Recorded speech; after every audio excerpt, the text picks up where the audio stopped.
ఏ ఊరన్నా మీది? శ్రీంగిపురం మండలం శ్రీంగిపాలెం గ్రామం. ఏం పేరన్నా మీ పేరు? సుబ్బారెడ్డి. సుబ్బారెడ్డి. ఇప్పుడు విత్తనం చూడడానికి వచ్చారు కదా ఫీల్డ్ ఇక్కడ ఇప్పుడు ఎట్లా ఉంది విత్తనం ఇది? బానే ఉంది. బానే ఉందా? మీరు కూడా వేసారా ఈ విత్తనం? వేసా. దీంట్లో మీకు నచ్చిన లక్షణం ఏంది? ఇదేంటంటే సార్కోన్ అయితే హైట్ పెరగదు, ఇదేమో హైట్ పెరిగింది, తంతలు కాసింది. ఇది తంతి కాసింది. తంత కాసింది. కాపు ఎట్లుందన్నా? కాపు బానే ఉంది. కాపు బానే ఉందా? చెక్కదనం బానే ఉంది.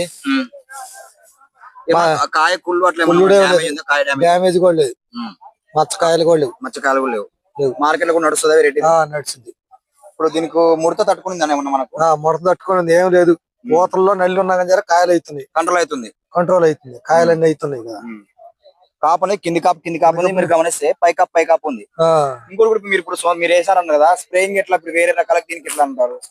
స్ప్రేయింగ్ వారానికి ఒకసారి కూడా సరిపోతుంది. వారానికి ఒకసారి కంట్రోల్ అవుతుందా మీకు స్ప్రేయింగ్ చేస్తే కూడా? కంట్రోల్ అవుతుంది. తోట రైస్ సోదరులకు వేసుకోవడానికి మంచి విత్తనమేనా?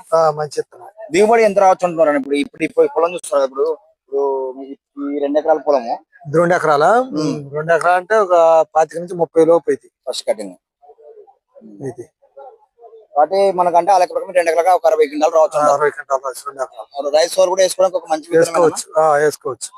ఓకేనా, థ్యాంక్ యూ అన్న.